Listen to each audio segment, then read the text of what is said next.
Mga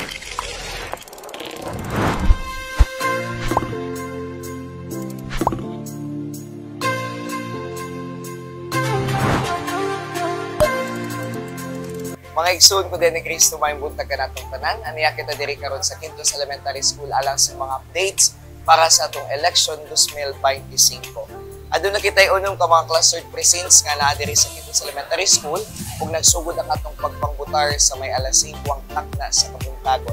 Nagsingabot usab ang atong mga electoral boards ug mga staff ug uban pang mga liglihok dinhi sa atong mga presinto sa wala pa ang oras nga gitakna alang sa atong pagbutar.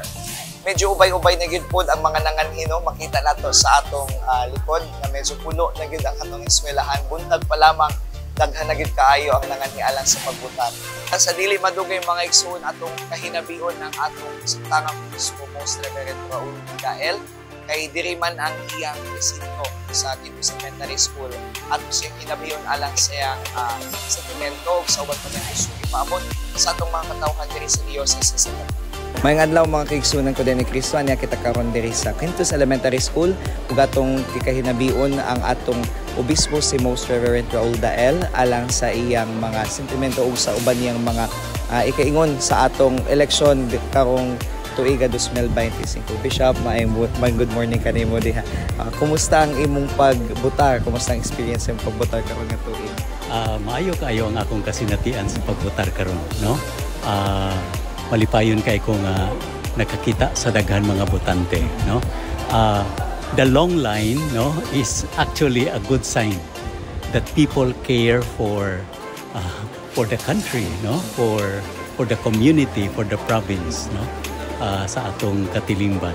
So in fairness to the COMELEC, no, and other poll watchers, no, maayo kayo ang akong kasinatian sa ilang pagpahigayon sa atong pagbutar. It takes time but ingon ani mangyud ang atong pamaagi nga kung gusto ta nga tanan mahatagan og kahigayunan kinahanglan nga musunod ta sa insakto nga pamaagi. Actually kaganina tungod kay taas kay ang linya I started at 9 o'clock nahuman ko mga 11:30, no?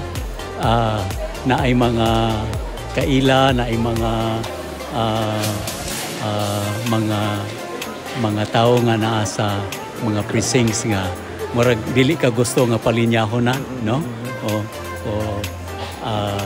Nalipay ko sa inyong concern pero at the same time I took advantage of being with the people, no? Dili mangayo og special nga pabor nga dili na mo tindog og dugay kay I think kana ang atong gipangita nga type of leadership, no? Nga dili ta gusto og shortcuts, no? Gusto ta nga ang atong mga leaders musunod gyud kung unsa ang gilagda sa atong mga pamaagi, no? Para madasig ang mga tao nga maghimo gyud unsay matarong, no? We avoid shortcuts, no? Corruption is shortcut, no? Muna nga kanang nalipay kay ko nga nakig-uban sa mga tao nga naglinya o mas daghan mga tao akong naila-ila, and then I was able to listen also to their stories o daghan po kong nakatunan sila na nakatunan sa ila, no, sa akong pakig-istorya sa ila. So it was not actually a wasted time, no, it was a time to be with people. How about, Bishop, if you would compare your experience with the previous election sa Kumana election, ano kibalian mga kadayawan or an improvements or ano saban things to improve pa for the next election? More or less, maayo ang ilang pagpadagan karon, no? Congratulations to the COMELEC, the previous group and the present one, no? Maayo, wala ko'y reklamo gid sa ilang pamaagi. Maayo gid kaayo, no? Kuan lang, kinahanglan lang og pasensya, pagpaabot tungod kay daghan man ang mga botante, and I think that is a good sign, no? How message sa imong mga fellow mga kabatanunan pa pareho ka mo first timer mo vote? My first time voters, I think the message that I can give to them is to know their rights, to hold their integrity, because voting is their own right and choice. Reports about vote buying and other anomalies sa election niya o na ba? Yeah, yung mga reports, actually na yung reports and respondihan ako sa PNP, but the PNP told me na wala nila naabtan or something. So, nagpa-roving ko just to, basig may madakpan na vote buying, pero ga-report sa ako si PNP so far, wala pa ilan na dakpan. Grabe siguro sa tago ang mga tao, no? Oh, that's really unfortunate. Kaya may ako makamabatian na yao gayon. Unfortunately. Pero dili ka sa pa. Because dili man gud maybe the problem is not just the candidates but also us. Yeah. Diba? Kaya we tolerate it. People tolerate it and they're expecting. So that's the problem. It's also us. The problem. So far, ma'am, ano yung mensahe sa inyong sa ato mga botante na buot kibali mo exercise ang pag-vote, mga health reminder siguro? To bring their own water, tapos mas dayaw it ang ila body is cotton para gusto lang makabit-isip sila ng paypay, mas better, tapos iwas lang sa direct sunlight exposure. Kung makahanap sila ng shaded na kuan, hanggang sila makatago, so mas dayaw para iwas.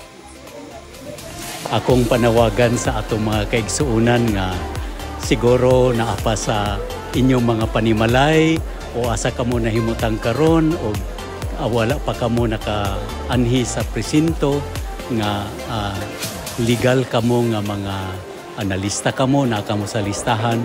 Ayaw ninyo sayanga ang kahigayunan sa pagbotar tungod kay dako kini kayo og katabang para sa pagbag-o sa atong katilingban. Nya dili mabago ang atong katilingban kung dili ta mo tampo sa atong mga singot, sa atong mga paningkamot, sa atong mga sakripisyo. Kay ang pagpalig-on sa usa ka Kristohanong katilingban o sa atong Pilipinhon nga katilingban makabot lamang kung kitang tanan magtinabangay o itampo nato ang tanan nato mga sakripisyo para sa atong nasod, para sa atong katilingban.